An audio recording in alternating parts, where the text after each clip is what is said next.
Nunca imaginé que un simple gesto de amor pudiera desatar una tormenta tan devastadora. Era un martes cualquiera, uno de esos días que no prometen nada fuera de lo normal. Me levanté antes del amanecer como siempre, preparé el desayuno, le puse el jugo favorito a mi hijo y revisé por tercera vez que su presentación de ciencias estuviera completa. Él estaba emocionado, lleno de orgullo por su maqueta del sistema solar. La había hecho con sus propias manos, usando bolas de unicel, pinturas que compramos en oferta y el hilo de pescar que usamos para colgar los planetas. Me dijo que ese día iba a brillar delante de todos, y yo no podía faltar. Llegamos temprano a la escuela. Había padres por todas partes, algunos tomando fotos, otros ayudando a sus hijos a montar sus trabajos en las mesas. Era un caos bonito, lleno de risas y nervios. Yo me quedé junto a él, mirando cómo acomodaba cada planeta con tanto cuidado, como si de eso dependiera el universo entero. En un momento, me abrazó por sorpresa. Le temblaban las manos.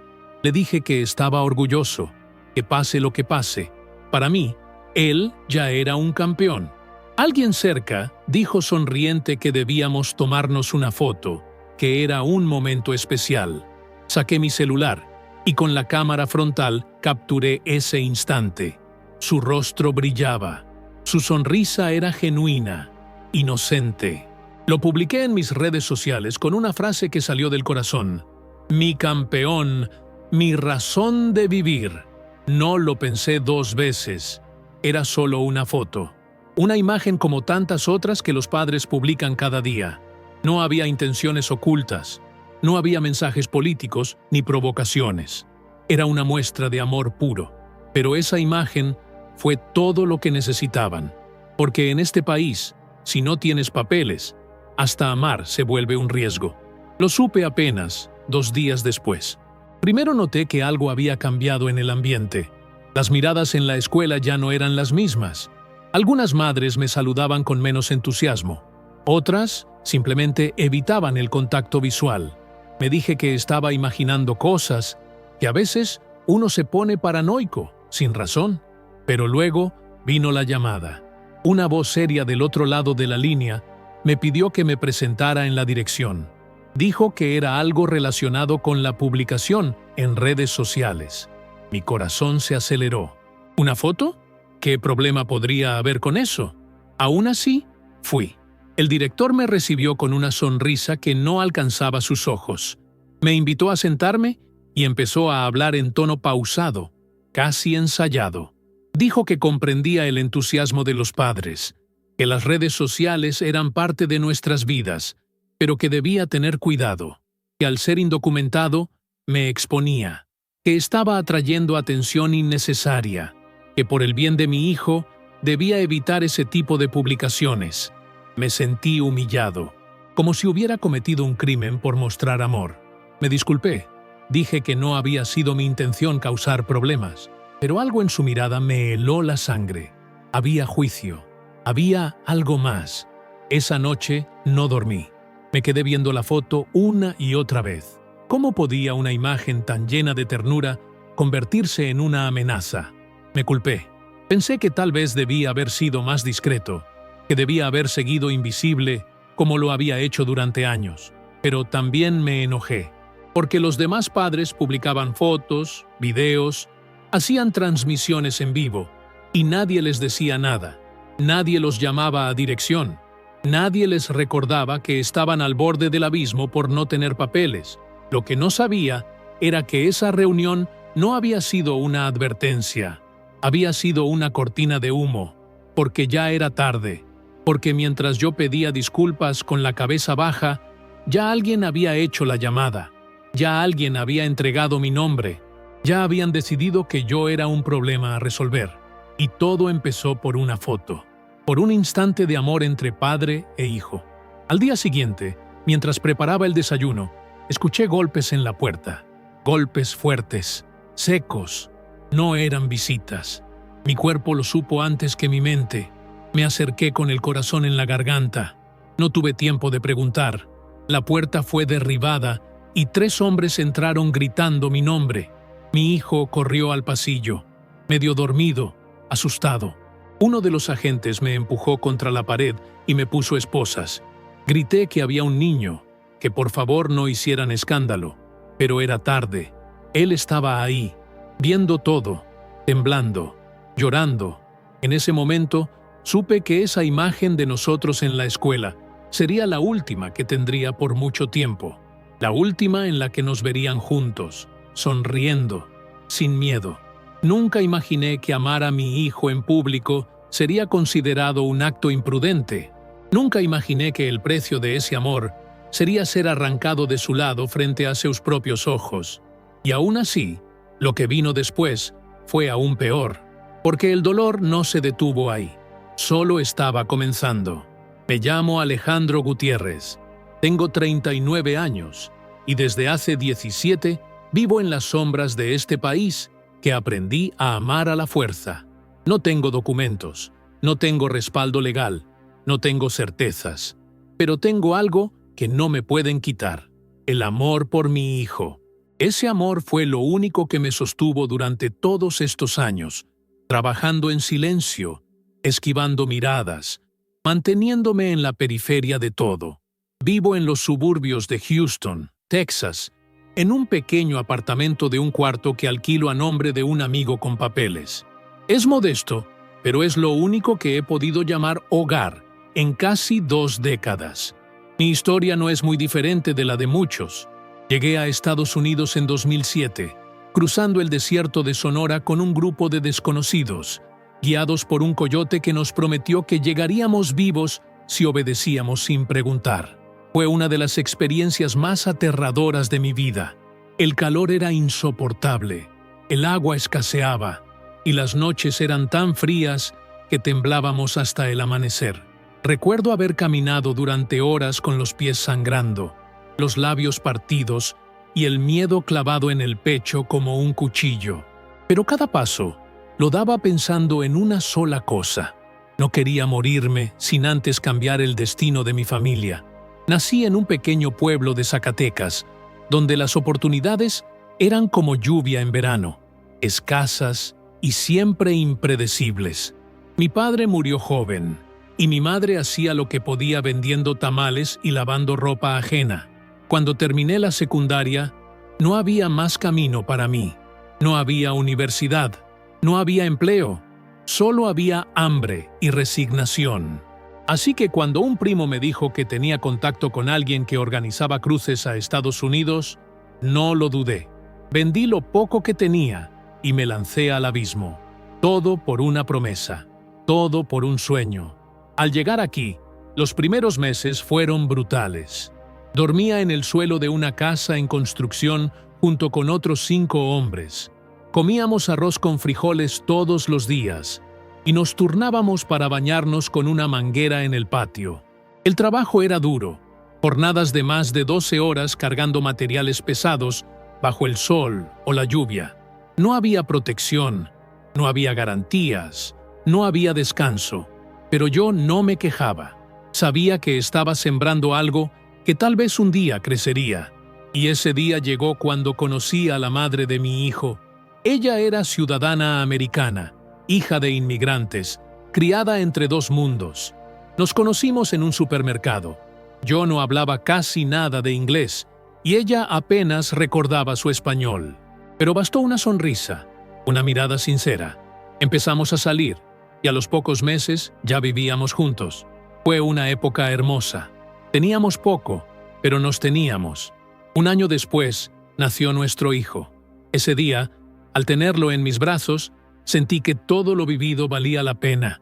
Su llanto fue mi redención. Su piel morena, sus ojitos cerrados, sus manitas aferradas a mi dedo. Era perfecto. Quise hacer las cosas bien. Intenté regularizar mi situación, pero cada puerta que tocaba se cerraba antes de que pudiera explicar.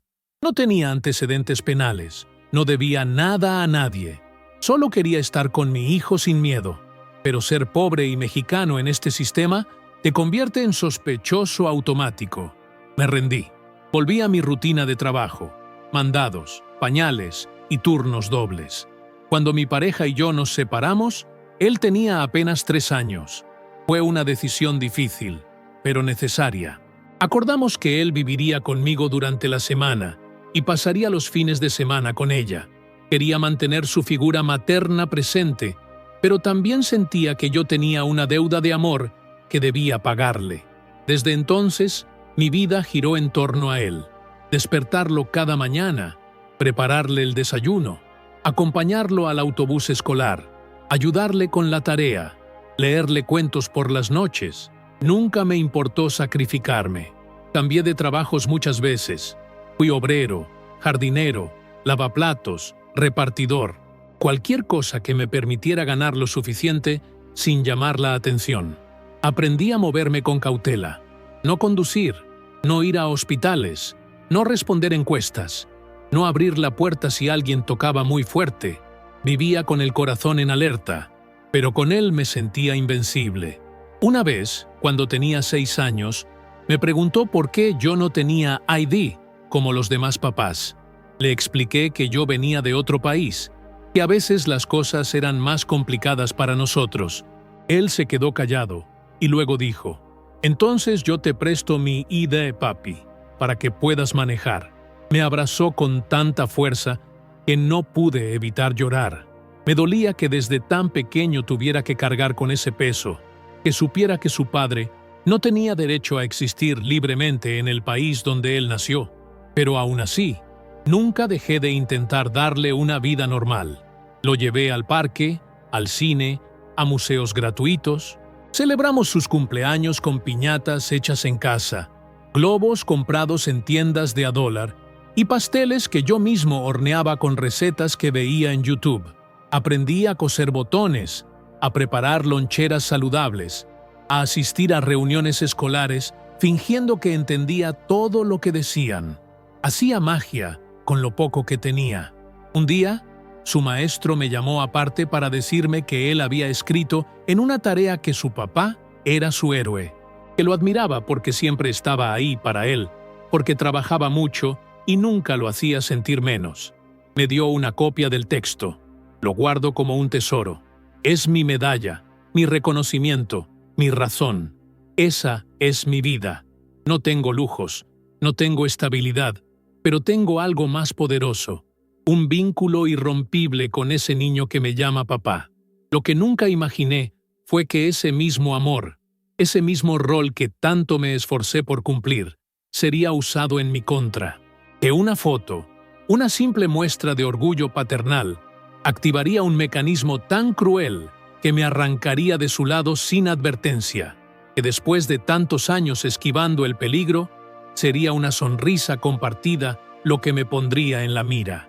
Y lo peor es que ni siquiera me dieron la oportunidad de explicarlo, porque cuando decidieron venir por mí, ya todo estaba planeado, y nadie pensó en él. Nadie pensó en lo que un niño siente cuando le quitan lo único que lo hacía sentirse seguro. Nadie pensó en mi hijo. Y eso es lo que más duele. Mi vida en este país comenzó con una promesa rota y una mochila llena de miedo. La frontera no fue una línea geográfica, fue un desgarro emocional. Recuerdo vívidamente esa madrugada silenciosa en el desierto. Cada paso que daba sobre la arena caliente era un pacto silencioso con el sacrificio. No sabía si iba a llegar, no sabía si me esperaba trabajo o muerte. Solo sabía que no podía seguir donde estaba, que mi hijo aún no nacido merecía algo distinto, algo digno, algo que no fuera miseria envuelta en rutina. Pasé por canales de riego, por ranchos privados, por caminos donde el silencio era más fuerte que los latidos. Hubo noches donde el frío me hacía olvidar que era verano, donde la soledad pesaba más que el hambre. En uno de esos cruces vi a un joven caer y no levantarse más. Nadie dijo nada, nadie lloró, solo seguimos caminando, porque detenerse era firmar la misma sentencia. Los coyotes nos gritaban que fuéramos más rápido, nos trataban como si fuéramos ganado, no personas. A veces me pregunto si ese chico tenía un hijo esperándolo también, si alguien aún se pregunta por él. Cuando por fin puse los pies en suelo americano, no sentí alivio, sentí vértigo. Sentí que cada aliento era prestado, que cada segundo de libertad era temporal. No tenía papeles, no tenía hogar, solo tenía un nombre falso y la dirección de una persona que me podía dar un lugar donde dormir por unos días. Houston fue un monstruo y un refugio al mismo tiempo, ruidosa, caótica, implacable.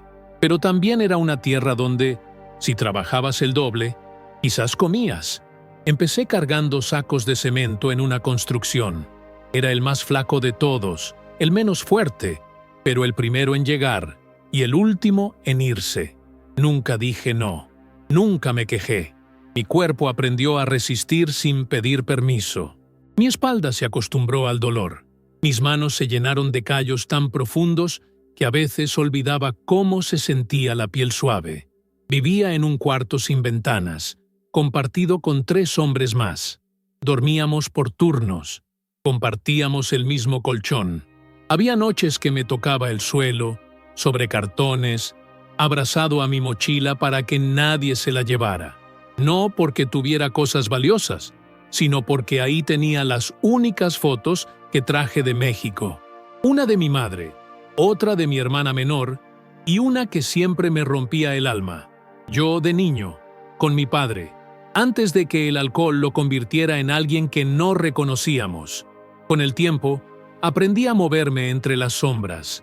Evitaba cualquier contacto con la policía. No salía después de cierta hora.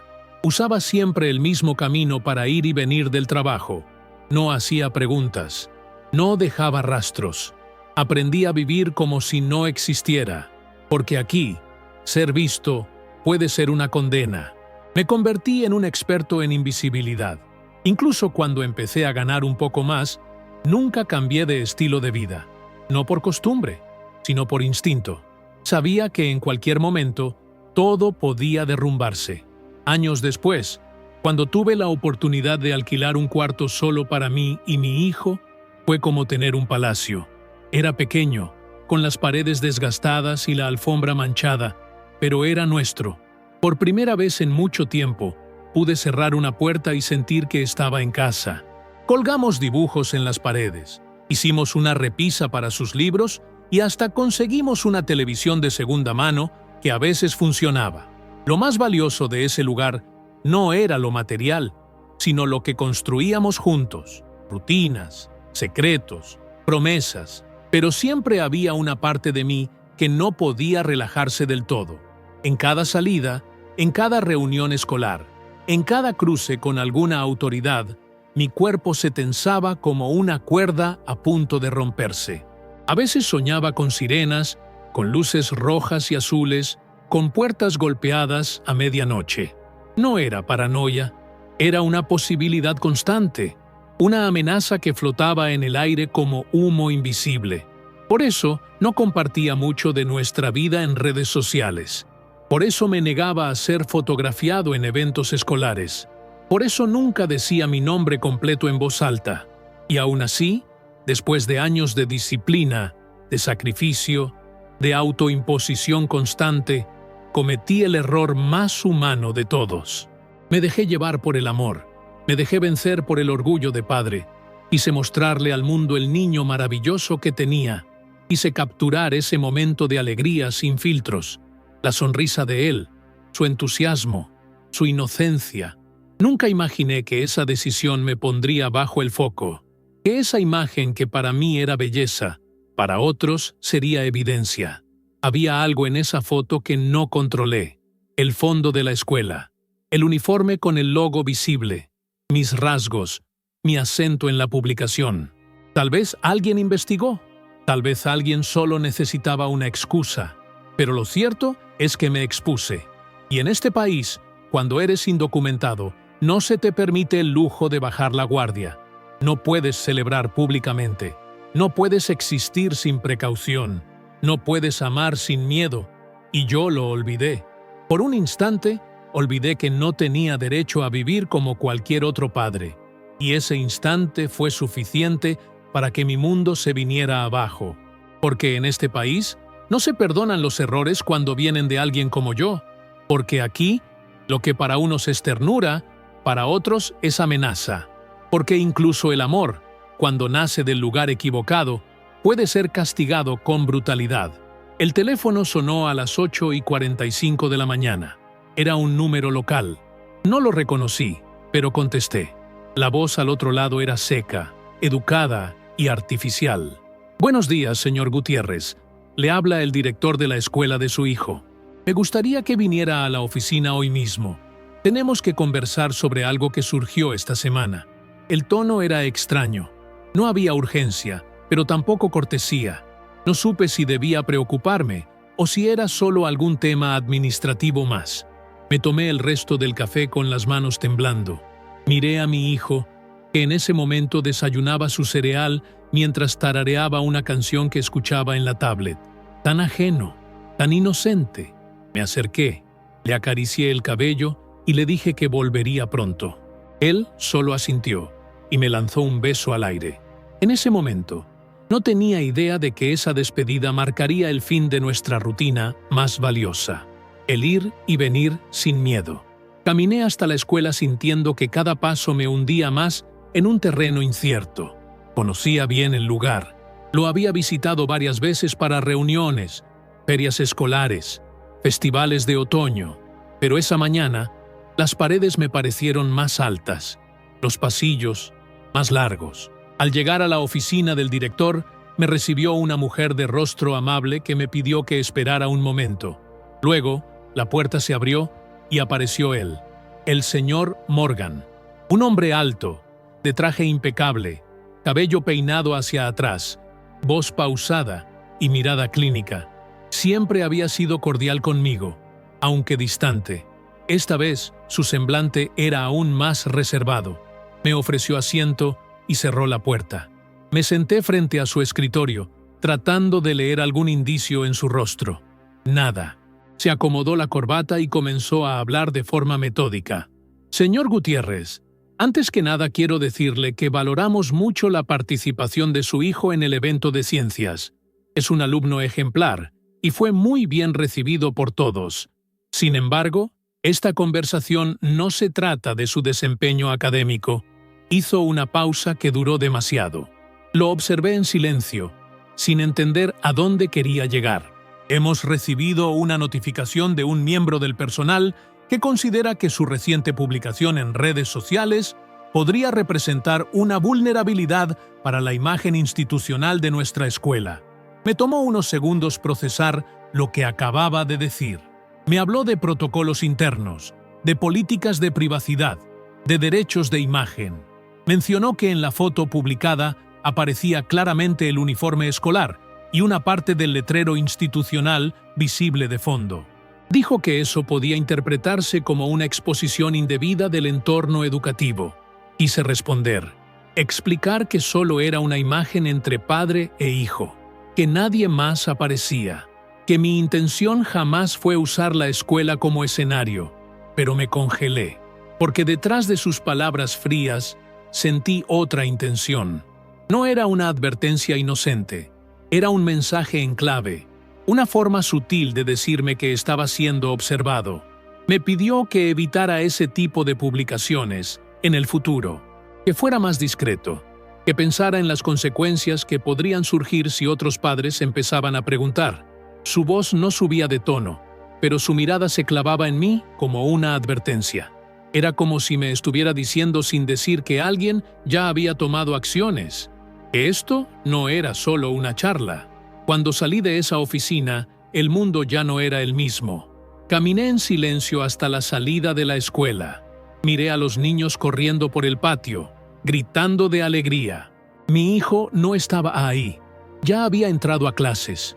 Me apoyé en una de las paredes y traté de respirar. Todo me daba vueltas. Sentí que el estómago se me retorcía. Algo se había movido detrás de esa reunión. Algo que yo aún no alcanzaba a ver, pero que me aplastaba el pecho como si fuera una roca. Volví a casa intentando no imaginar escenarios. Me obligué a pensar que quizá todo quedaría ahí, que quizás solo era un exceso de precaución por parte de la escuela. Pero había algo en el rostro del director que no podía sacarme de la cabeza. No era preocupación por mí ni por mi hijo, era protección. pero no hacia nosotros, hacia su institución, su prestigio, su nombre. Y yo, un hombre sin papeles, sin defensa legal, era una amenaza para ese sistema de apariencias. Esa noche no pude dormir. Me senté en la cocina con la luz apagada, repasando cada detalle de la conversación, cada palabra, cada pausa. Empecé a cuestionar cosas que antes nunca había notado. ¿Fue casualidad que la reunión fuera tan inmediata? ¿Fue el director quien me llamó? ¿O alguien más lo presionó? ¿Era realmente una queja de otro miembro del personal? ¿O fue él mismo quien inició todo? Me sentía atrapado en una red invisible. Y lo peor es que no sabía cuántos ojos estaban ya puestos sobre mí. A la mañana siguiente, decidí no decirle nada a mi hijo. No quería asustarlo. Lo llevé a la escuela como siempre. Le deseé suerte y lo vi entrar al edificio con su mochila llena de sueños. Pero el nudo en mi garganta no me dejaba tragar. Caminé de regreso más lento que nunca. Revisé mi celular compulsivamente, esperando que todo siguiera en silencio. Pero la calma duró poco. Cuando vi estacionada frente a mi casa una camioneta blanca sin distintivos, supe que mi intuición no había fallado. 3 hombres bajaron. Uno de ellos llevaba una carpeta en la mano. Mis piernas temblaron. Cerré la puerta con seguro, aunque sabía que no serviría de nada. Mi hijo no estaba. Estaba en clase, a salvo. Pero yo no. Yo estaba a minutos de perderlo todo. Y la primera ficha del dominó que se cayó fue esa reunión. Esa charla envuelta en cortesía falsa. Ese momento en el que me dijeron con sonrisa tensa que debía ser más discreto, porque ya era demasiado tarde. Ya me habían marcado, y nadie pensaba detenerse.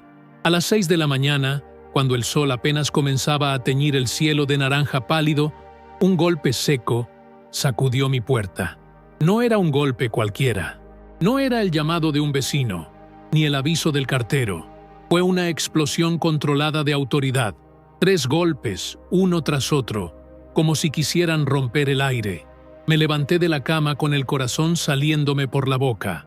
No hacía falta ver quién era. Mi cuerpo ya lo sabía. Mi hijo dormía profundamente en la habitación contigua.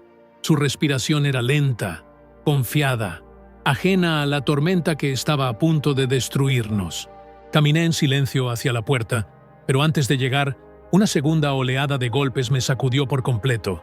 Esta vez, más fuerte, más impaciente. Grité desde adentro.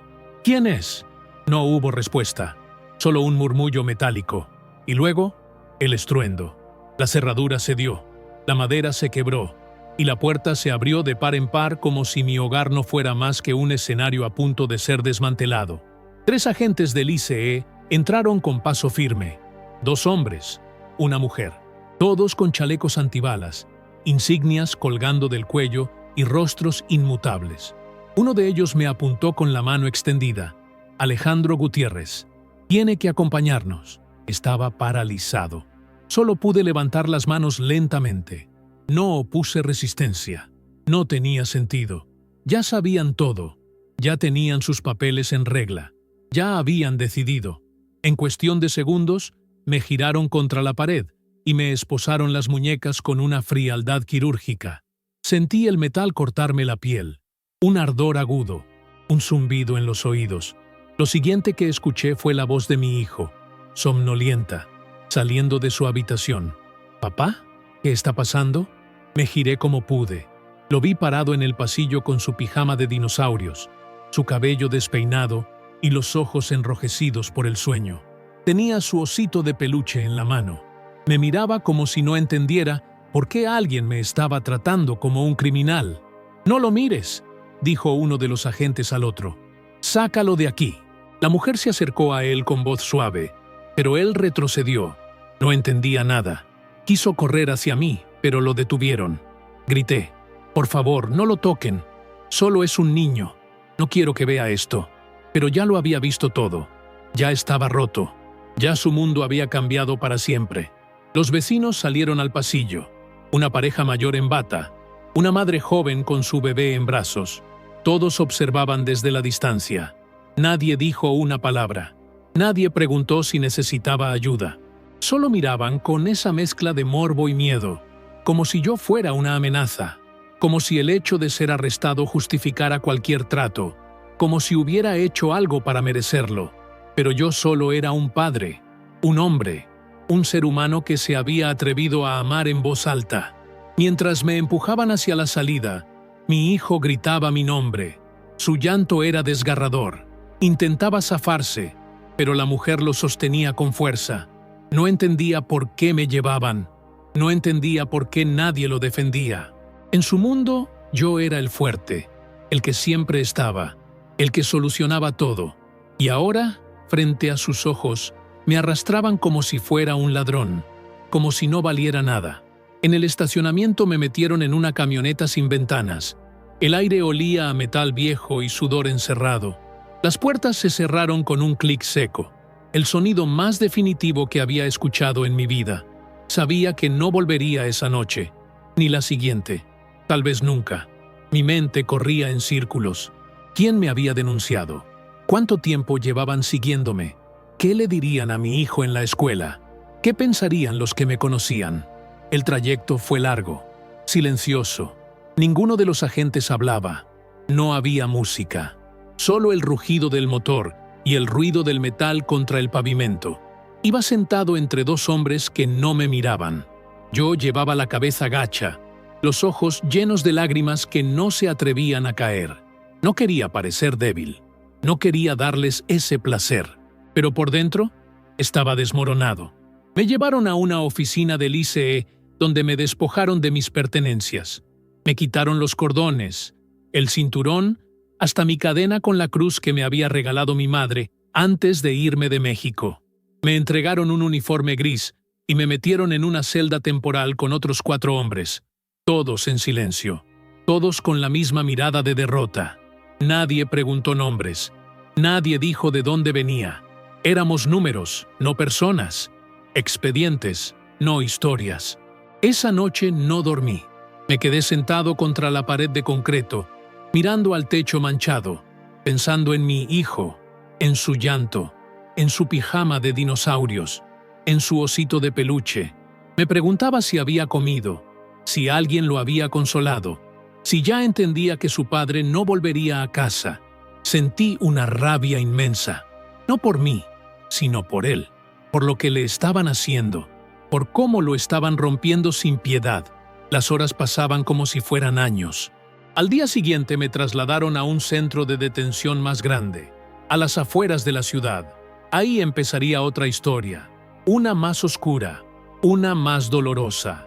Pero esa primera mañana, con la puerta rota, las esposas apretadas, el llanto de mi hijo y el silencio de los vecinos, fue la que me marcó para siempre, porque en ese momento comprendí que no importaba cuánto amor pusiera en mi vida, en los ojos de este sistema, yo era invisible, o peor aún, yo era una amenaza, y por eso me iban a destruir, aunque para hacerlo tuvieran que arrancarme de lo que más amaba, aunque tuvieran que convertir a un niño en testigo de la crueldad más absurda, aunque tuvieran que romper un hogar con la misma facilidad con la que rompen una puerta. El centro de detención olía a humedad, a desinfectante barato y a desesperanza. El aire era espeso, pesado, como si cada partícula estuviera cargada de historias rotas. Apenas crucé la reja, entendí que ese lugar no estaba hecho para corregir, ni para proteger.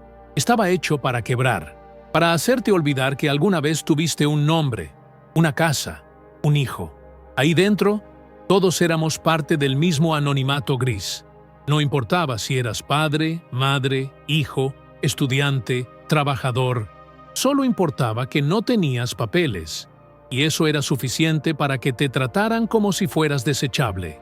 Nos dividían por pabellones según criterios que nunca entendí del todo. Me asignaron una litera en la esquina de una celda compartida con otros 9 hombres. Las camas eran estructuras metálicas que chillaban con cada movimiento. El colchón era delgado, sucio, con manchas antiguas que nadie se molestaba en ocultar. Las cobijas, ásperas y con olor a moho. No había privacidad. No había silencio, ni siquiera había consuelo, solo ojos cansados, voces apagadas, cuerpos en modo de supervivencia. Los días dentro del centro no se medían por el reloj, sino por los llamados al comedor y las revisiones de rutina. Te levantaban a las 5 para contarte como si fueras ganado. Te obligaban a hacer fila para comer porciones mínimas de arroz aguado, frijoles fríos y tortillas duras. El agua sabía a cloro y el café era una imitación lejana, sin color ni aroma, pero nadie se quejaba, porque ahí hasta lo mínimo parecía un lujo. Había reglas no escritas entre los internos: no preguntar demasiado, no confiar demasiado, no hablar de tu familia, porque eso abría heridas que no cerraban. La mayoría tenía hijos. Algunos llevaban semanas, otros meses. Había quienes no sabían nada de sus familias desde que fueron detenidos. Otros habían sido arrestados en operativos en sus trabajos, en la calle, en sus casas. Muchos tenían el mismo hilo de terror en la mirada: el miedo a ser olvidados. El primer domingo en el centro me quebré. Me senté solo en una esquina del patio durante la hora de descanso. Cerré los ojos y traté de recordar la voz de mi hijo, su risa, su forma de correr por el pasillo cada vez que llegaba del trabajo. Me aferré a esos recuerdos como quien se aferra a una tabla en medio del naufragio. Pero los recuerdos, por más hermosos que fueran, no podían abrazarme, no podían responderme, no podían decirme si él estaba bien. Me acerqué a uno de los guardias y le pedí hacer una llamada. Me miró sin expresión, como si le hablara en otro idioma. Solo dijo que había una lista y que debía esperar. Esperar. Todo era esperar. Esperar para comer. Esperar para dormir. Esperar para saber si aún existías para el mundo de afuera. Pasaron 3 días hasta que finalmente me llamaron. Me dieron un teléfono en una cabina fría, rodeado de otras personas que también hablaban entre lágrimas. Marqué el número de la madre de mi hijo. No estaba seguro de que quisiera contestar. Nuestra relación no había terminado bien, pero no tenía a nadie más. Era mi única conexión con él. Contestó al tercer tono. Su voz fue dura, tensa. ¿Qué quieres? Solo dije su nombre. Le supliqué que me dejara hablar con el niño, que le dijera que lo amaba, que no fue mi decisión.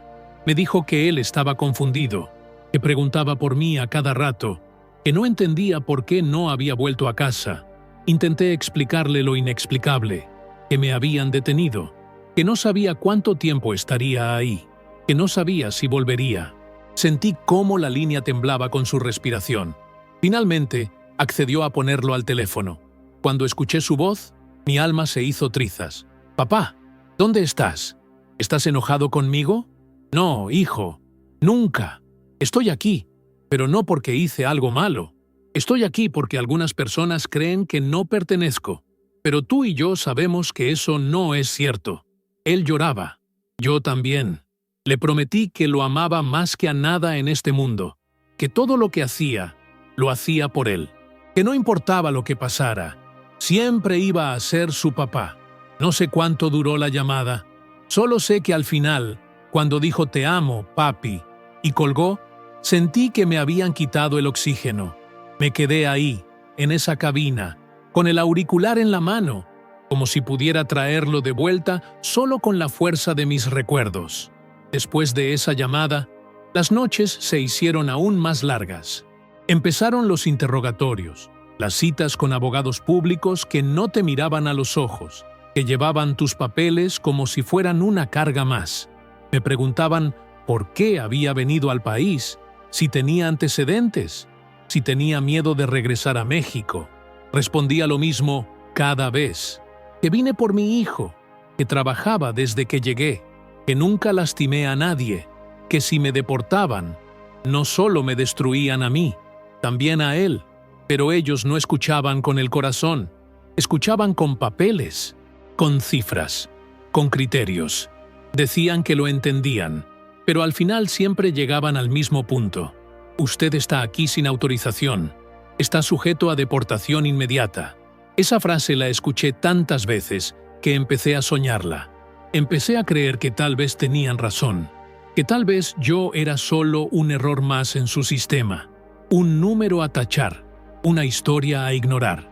Y sin embargo, cada vez que pensaba rendirme, aparecía su imagen, la de mi hijo con su pijama de dinosaurios, su osito de peluche en la mano, su voz temblorosa preguntando dónde estaba. Esa imagen era mi resistencia, era mi refugio, era mi fuego, porque aunque todo en ese lugar intentaba apagarme, yo sabía que había una razón para seguir de pie, aunque fuera solo por él, aunque todo lo demás se desmoronara, aunque mi nombre se borrara de los registros, yo no iba a dejar que se borrara de su corazón, porque mientras él me recordara, yo seguiría existiendo, aunque fuera solo en sus sueños. Los días en el centro se convirtieron en una repetición sin alma, el mismo desayuno insípido, las mismas paredes sin color, las mismas miradas vacías que se cruzaban sin tocarse. Yo ya no hablaba. Había caído en un estado de silencio interno tan profundo que incluso mis pensamientos se volvían susurros. Solo esperaba sin saber qué exactamente. Una llamada, una visita, un error administrativo que me devolviera la libertad. Algo. Cualquier cosa que rompiera ese ciclo de abandono que me estaba devorando por dentro. Un martes por la tarde, nos formaron para una charla grupal con una asistente social que hablaba en inglés y tenía un acento del norte. Yo entendía solo partes. Palabras como trauma, reunificación, derechos. Lo poco que comprendía me revolvía el estómago. Hablaban de opciones legales, de acuerdos con jueces, de recursos que ya casi nunca funcionaban. Pero entre toda esa maraña legal, una frase me dejó helado. Algunos padres están siendo deportados sin poder despedirse de sus hijos. Sentí como si me empujaran al abismo. No podía permitir que eso me pasara. No podía desaparecer de la vida de mi hijo, como si nunca hubiera existido. Así que busqué la forma de contactar con una organización de ayuda legal para inmigrantes. Me pasaron un formulario. Lo llené con una letra temblorosa y con la esperanza colgando de un hilo. Una semana después, una abogada de origen salvadoreño vino a verme. Se llamaba Camila, y desde el primer momento me habló mirándome a los ojos. Eso, en ese lugar, ya era un acto de humanidad. Le conté mi historia, desde el desierto hasta la foto que detonó todo. Me escuchó sin interrumpirme. Tomaba notas, asentía, pero sobre todo, me hacía sentir que por fin alguien me veía como una persona. Me dijo que no era un caso sencillo, pero que intentaría detener mi deportación temporal mientras preparaba un recurso. Me advirtió que no prometía resultados, pero que no me dejaría solo. Ese día, cuando se fue, sentí por primera vez en semanas una chispa de algo parecido a esperanza. Pasaron varios días más antes de que volviera a saber de ella. Me trajo papeles que debía firmar, declaraciones juradas, autorizaciones para que mi hijo pudiera quedarse con su madre mientras durara el proceso. También me dio una hoja con dibujos que él había hecho en la escuela. Uno era de una casa con dos figuras tomadas de la mano. Encima, escribió con letras grandes: Papá y yo. Me aferré a ese papel como si fuera una cuerda lanzada desde la orilla de un río embravecido. En los pasillos del centro empezaron a circular rumores, deportaciones aceleradas, traslados sin aviso, familias separadas en la madrugada. Algunos hombres lloraban en silencio cuando recibían la noticia. Otros gritaban, golpeaban las paredes, maldecían en sus idiomas. Era un dolor colectivo, una cadena de pérdidas que nadie afuera parecía querer ver. Yo me mantenía firme por fuera, pero por dentro estaba al borde del colapso. Una madrugada, el ruido de las llaves me despertó de golpe. Se detuvieron frente a mi celda. Dijeron mi nombre. Instintivamente pensé lo peor. Me paré como un reflejo. Sentía que las piernas no me sostenían. El guardia dijo que tenía una videollamada autorizada. No entendía. No sabía si era una trampa o un milagro. Me escoltaron a una sala pequeña con una computadora encendida. La pantalla mostraba a mi hijo sentado en una oficina escolar, con una mujer que parecía ser una orientadora detrás de él. Él me miraba a través de la pantalla con esos ojos enormes, cargados de preguntas. «Papá, ¿cuándo vienes? ¿Por qué no estás en casa?»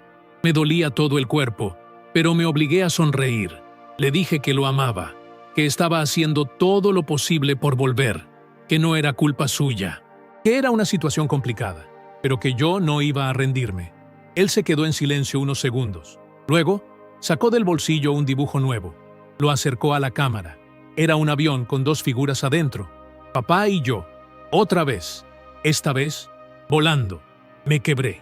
La videollamada duró solo 5 minutos, pero esos 5 minutos me devolvieron las fuerzas. Me recordaron por qué estaba resistiendo, por qué no podía dejar que el sistema me tragara sin luchar.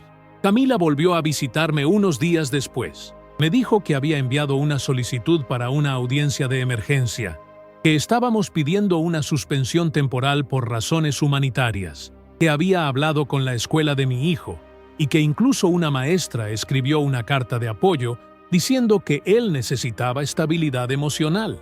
Yo no sabía si eso sería suficiente. En ese sistema, los argumentos emocionales muchas veces no valen, pero cada pequeño gesto era una semilla de dignidad. Algo que me recordaba que no todo estaba perdido. Me aferraba a eso, a cada palabra de Camila, a cada dibujo de mi hijo, a cada recuerdo de nuestras mañanas compartidas. En el centro, otros hombres empezaron a preguntarme por ella. Algunos querían ayuda también, otros solo necesitaban hablar. Me convertí sin querer en una especie de referencia, no por tener soluciones, sino por no haberme quebrado del todo, por seguir escribiendo cartas, por seguir haciendo dibujos para mi hijo que no sabía si algún día recibiría. Uno de ellos, un hombre guatemalteco de mirada triste, me dijo algo que nunca olvidaré. Tú sigues aquí porque amas con rabia, y el amor con rabia es el que más duele, pero también el que más aguanta. Esa frase se quedó conmigo, porque era cierta. No era solo amor lo que sentía, era una furia callada, dirigida contra un sistema que me arrancaba de mi hijo, como si nuestro vínculo fuera desechable. Era un grito que no salía, pero que ardía en mi pecho cada día que pasaba encerrado. Era el eco de todas las veces que trabajé hasta sangrar por un futuro que ahora me arrebataban. Y sin embargo, seguía esperando, con el cuerpo cansado, con el alma golpeada, pero con la mirada fija en la idea de volver a abrazarlo. Porque mientras él me siguiera dibujando en sus papeles, mientras su voz me buscara en una videollamada, mientras alguien como Camila se atreviera a nombrarme como padre y no como número, yo seguiría existiendo, seguiría resistiendo, aunque el mundo se empeñara en borrarme, aunque todo estuviera diseñado para que desapareciera sin hacer ruido, aunque solo quedara el amor con rabia. Ese amor era suficiente para no soltarme, para seguir esperando el milagro. Una tarde, mientras la luz atravesaba las rendijas oxidadas del pabellón, me llamaron por mi nombre en voz alta. Era uno de los guardias.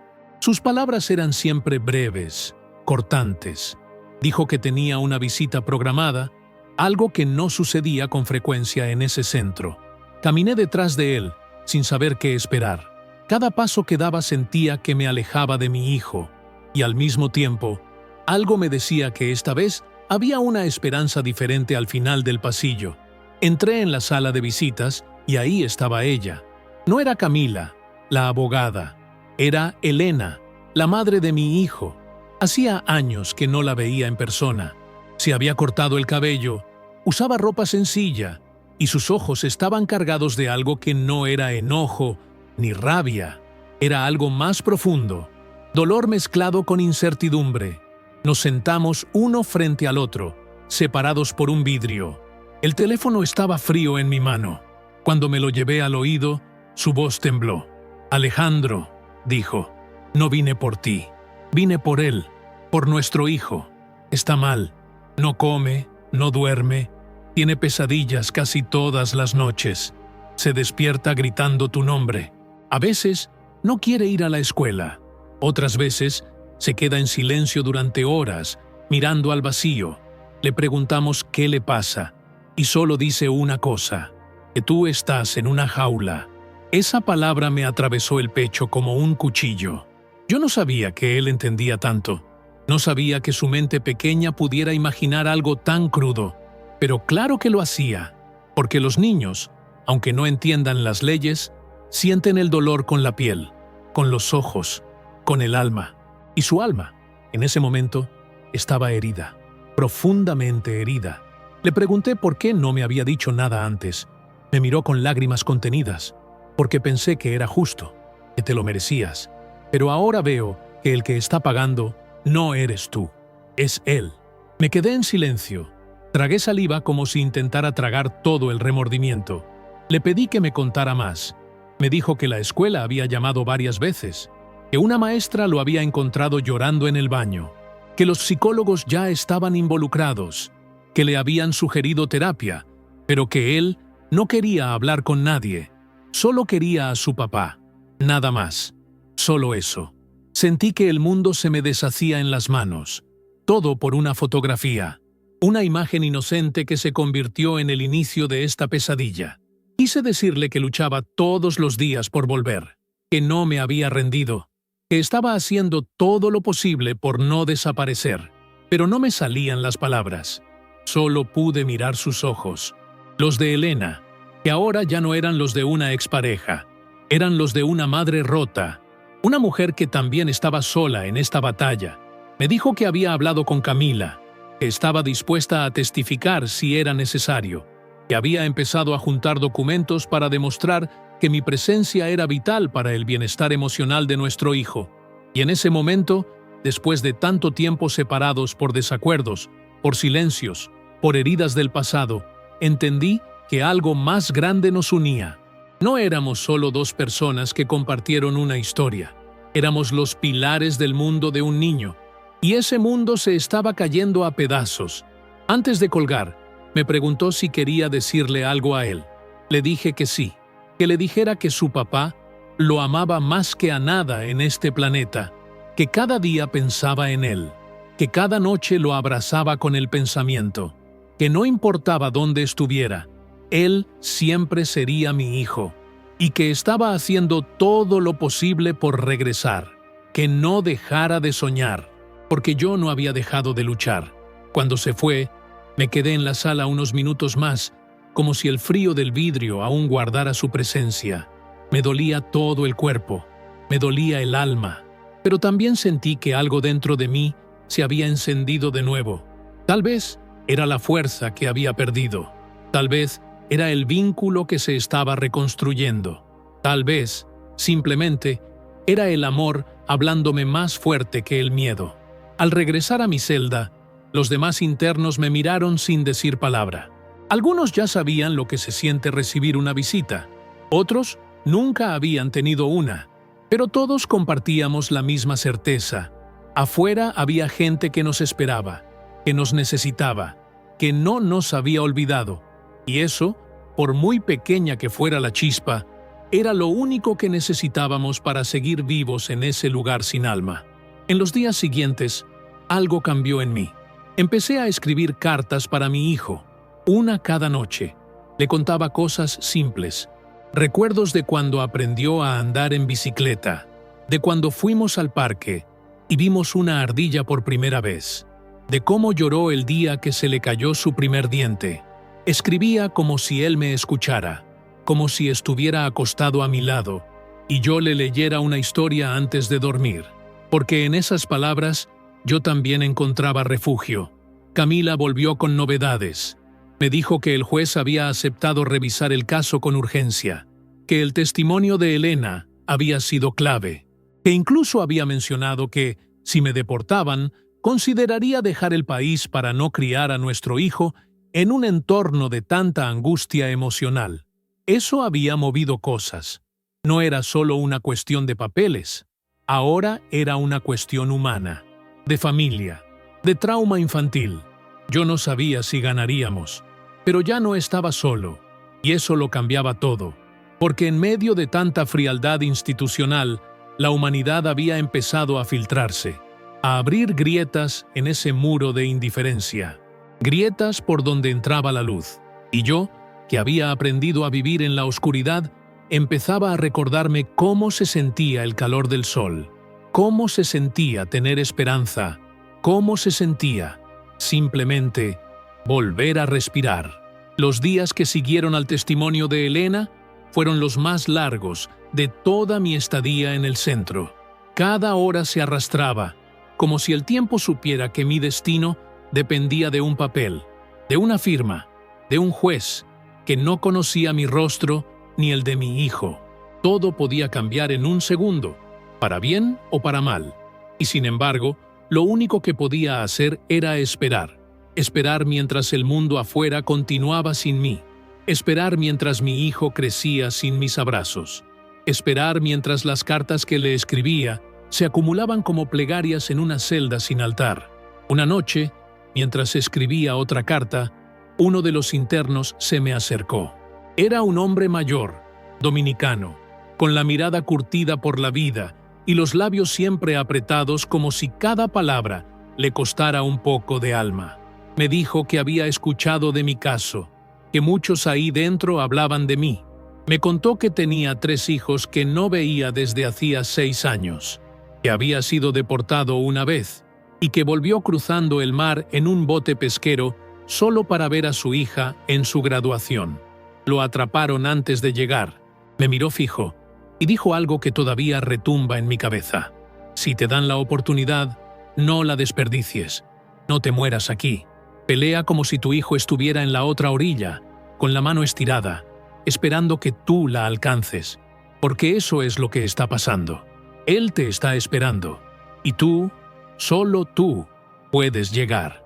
Esa noche no pude dormir, no por miedo ni por ansiedad, sino porque sentía una energía distinta, como si algo en el universo estuviera a punto de moverse a mi favor.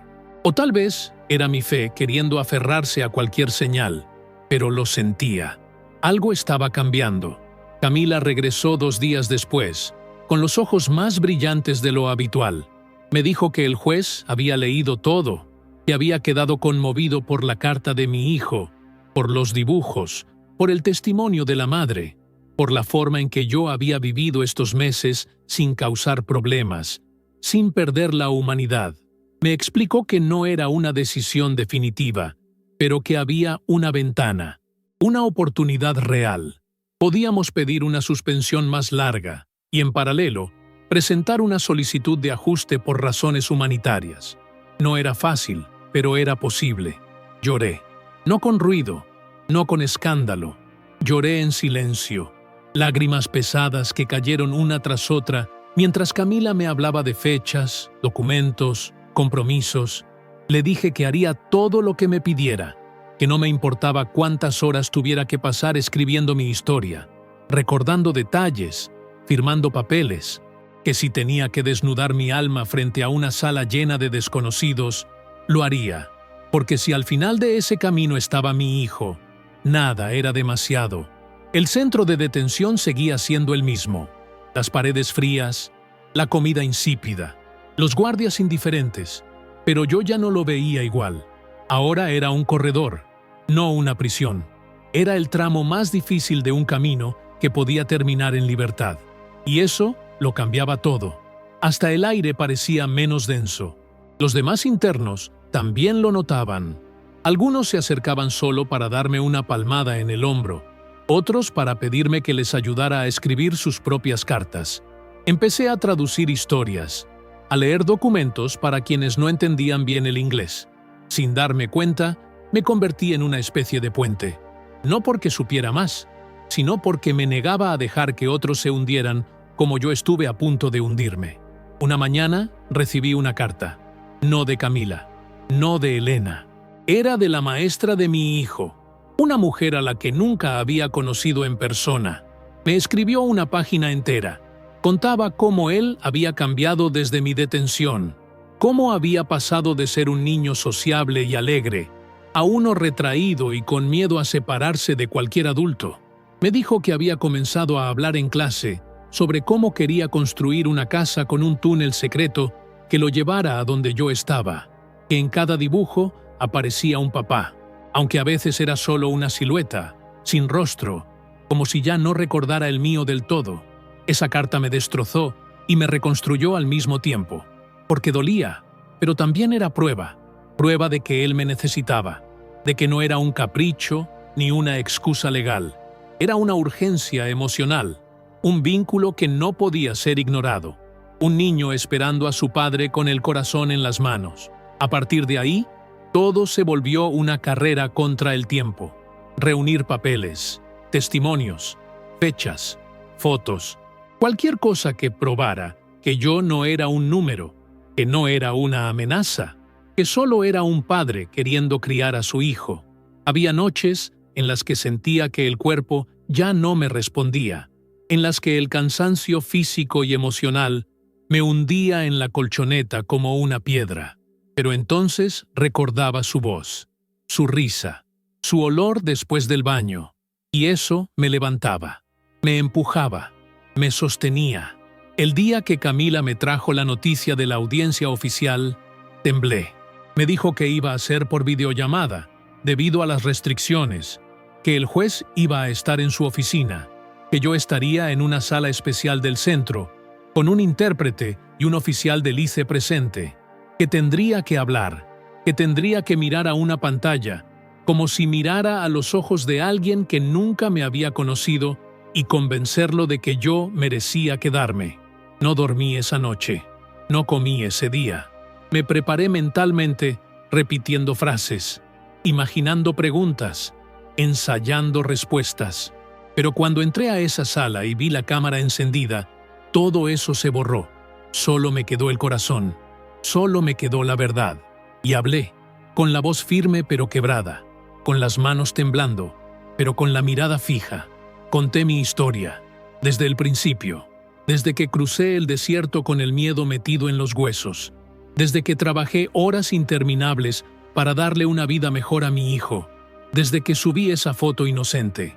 Y cómo, desde ese día, todo cambió. El juez no dijo mucho, solo escuchaba, tomaba notas, asentía a veces. Yo no sabía qué pensaba, no sabía si me creía, pero lo di todo, no me guardé nada, porque si esa era mi última oportunidad, no iba a irme con palabras en la garganta. Al terminar, bajé la cabeza, cerré los ojos y recé, no a un Dios específico, sino a la vida, al amor, al niño que me esperaba, a todo lo que aún me quedaba por vivir, a lo que aún podía ser salvado. Después de la audiencia, no regresé a mi celda con esperanza ni con miedo. Regresé vacío. Era como si mi cuerpo siguiera funcionando por inercia, pero mi alma estuviera detenida en aquella sala, sentada frente a esa pantalla, esperando un veredicto que no tenía fecha. Me recosté en la colchoneta sin decir palabra. Los otros internos me miraban sin preguntar. En ese lugar todos aprendemos a reconocer los silencios ajenos. Algunos pesan por miedo, otros por resignación. El mío pesaba por amor, por el tipo de amor que ya no puede hacer nada más y solo aguanta. Durante los días que siguieron, cada paso en el pabellón me parecía un eco lejano de algo que ya había vivido 1000 veces. Me levantaba, me lavaba la cara con agua fría, me alineaba para el desayuno, recogía la bandeja metálica, comía sin sabor, me sentaba a escribir, cartas que no sabía si llegarían, palabras que quizá no serían leídas, pero lo hacía igual, porque escribir era la única manera de seguir sintiéndome padre, de seguir sintiéndome humano. Un viernes por la mañana, el altavoz del pasillo pronunció mi nombre. Mi primer instinto fue de alarma. No era común que llamaran a alguien 2 veces en menos de una semana. Pensé en lo peor, en un error, en una deportación inminente, en un traslado sin explicación. Caminé con el estómago cerrado y las manos sudadas. Me llevaron a una sala diferente, más pequeña, más fría. Allí me esperaban Camila y un oficial del ICE que nunca había visto. La mirada de Camila me lo dijo todo antes de que ella abriera la boca. El juez había aprobado la suspensión. No era definitiva. No era libertad completa. Pero era un paso. Podía salir del centro bajo supervisión, con condiciones, con citas mensuales, con un grillete electrónico, pero podía salir, ver a mi hijo, abrazarlo, respirar sin techo de acero. Lloré sin contenerme. Me arrodillé en el suelo, no como acto dramático, sino porque el cuerpo se me rindió de emoción. Camila se agachó conmigo. Me puso una mano en el hombro y me dijo que aún había camino por recorrer, pero que esa batalla la habíamos ganado. Firmé los papeles con una letra que apenas reconocí como mía. Me dieron una muda de ropa que parecía haber estado guardada años, unas zapatillas con los cordones recortados, una bolsa plástica con mis cosas. Mis cosas, ese concepto tan simple y tan complejo. Salí por la puerta principal del centro con el corazón tambaleándose. El sol me golpeó la cara como una bofetada dulce. No era libre del todo, pero tampoco era un prisionero más. Camila me llevó hasta la oficina donde Elena y mi hijo me esperaban. Durante el camino, intenté imaginar su cara, su voz, su tamaño, si aún cabría en mis brazos, si me reconocería, si me culparía. Cada semáforo era una eternidad, cada esquina una posibilidad de duda. Pero cuando por fin llegamos, y lo vi de pie en la entrada, con su mochila en la espalda y los ojos brillando, entendí que todo lo demás no importaba. Corrí hacia él sin pensar, sin medir.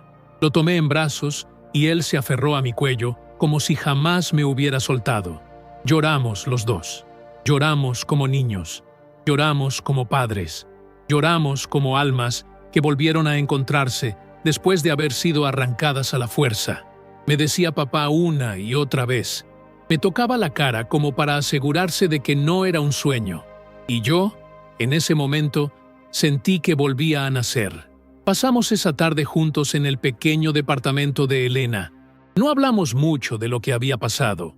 Él me mostró sus juguetes, sus dibujos, sus libros favoritos. Yo solo lo observaba, tratando de memorizar cada movimiento, cada sonrisa, cada detalle, porque aunque estaba ahí con él, aún temía que me lo quitaran otra vez, que alguien dijera que fue un error, que vinieran a buscarme por la noche. Esa noche dormí en el sofá. Él insistió en dormir en el mismo colchón, abrazado a mi brazo como si fuera su ancla. Y lo era. Lo supe cuando lo escuché suspirar profundamente y quedarse dormido en segundos. Era el primer sueño tranquilo que tenía en meses. Y yo, aunque no dormí mucho, entendí que estar presente, aunque fuera bajo condiciones, ya era una forma de libertad.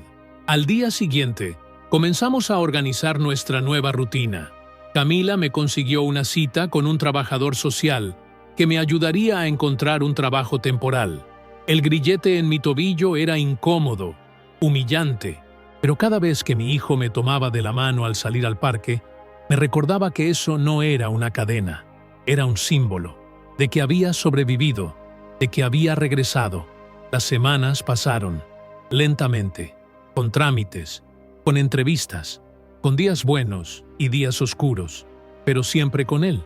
Volvimos a construir confianza, volvimos a reír, a preparar el desayuno juntos, a leer cuentos antes de dormir. Me contó que soñaba con ser arquitecto, que quería construir casas para que nadie tuviera que dormir en centros fríos como el mío. Yo lo escuchaba con los ojos llenos de lágrimas y el corazón rebosando de orgullo. Y aunque el futuro seguía incierto, aunque aún había una batalla legal por delante, aunque cada carta del gobierno podía traer una nueva amenaza, yo ya no era el mismo, ni él tampoco. Ahora éramos un equipo, una familia quebrada pero en reconstrucción, una historia interrumpida que decidió no terminar en tragedia, porque al final lo que nos salvó no fue una ley, no fue una abogada, no fue un juez, fue el amor, ese amor simple, incondicional, de un padre que nunca dejó de luchar y de un hijo que nunca dejó de esperar. Y en ese reencuentro, entendí que incluso cuando todo parece perdido, mientras haya alguien que te recuerde con amor, aún puedes ser encontrado, aún puedes volver, aún puedes sanar. Han pasado 2 años desde aquella audiencia, 2 años que me enseñaron más que toda una vida. A veces miro hacia atrás y me cuesta creer que sigo aquí, en este mismo país que un día me cerró las puertas y que hoy me deja caminar, con pasos cautelosos, pero libres. No he conseguido todavía una residencia permanente, no he ganado completamente la batalla, pero tengo a mi hijo conmigo, y eso, para mí, es más que cualquier documento. Él ya no tiene miedo de dormir solo, ya no se encierra en su silencio. Me abraza cada mañana antes de ir a la escuela. Me dice que quiere ser como yo. Fuerte, dice. Valiente, dice. Pero yo sé la verdad. El valiente fue él, el que resistió el dolor, la ausencia, la confusión, el que me esperó sin entender del todo, pero sin rendirse. Yo solo seguí caminando por él. Volví a trabajar en lo que podía. Empecé limpiando casas, después lavando platos, luego haciendo reparaciones menores en edificios. Cada moneda que ganaba tenía el peso de la dignidad. No era mucho, pero era mío, era honesto. Con el tiempo, aprendí inglés mejor. Me anoté en clases nocturnas. Mi hijo se reía de mi acento, pero luego me corregía con ternura. Y en ese juego de palabras, también sanábamos heridas. Elena y yo no volvimos a ser pareja, pero ahora somos aliados. Comemos juntos los domingos. Celebramos los logros de nuestro hijo como un equipo. Nos miramos con respeto, con la gratitud silenciosa de quienes supieron reconstruir una historia rota, sin necesidad de culpas ni reproches. Porque al final, entendimos que el amor no siempre necesita etiquetas. A veces, solo necesita presencia, compromiso, humanidad. Hoy tengo una carpeta llena de papeles que antes me asustaban. Son pruebas, son cartas, son registros. Todo lo que algún día me dijeron que no valía nada, hoy sostiene mi esperanza. Y en cada hoja está escrita mi lucha. No solo por mí, por todos los que fueron silenciados, por los que aún están atrapados en centros, con los ojos fijos en una puerta que no se abre, por los que creen que nadie los ve. Los vemos. Yo los veo. Hay días en que el miedo vuelve, sobre todo cuando llega una carta oficial, cuando una cita en la corte aparece en el calendario, cuando un vecino dice algo sin pensar.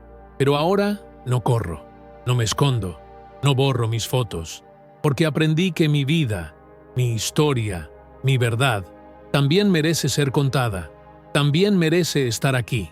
A ti que estás escuchando esto ahora, a ti que tal vez cruzaste una frontera, o cargaste a tu hijo entre los brazos por un sueño que a veces parece una pesadilla.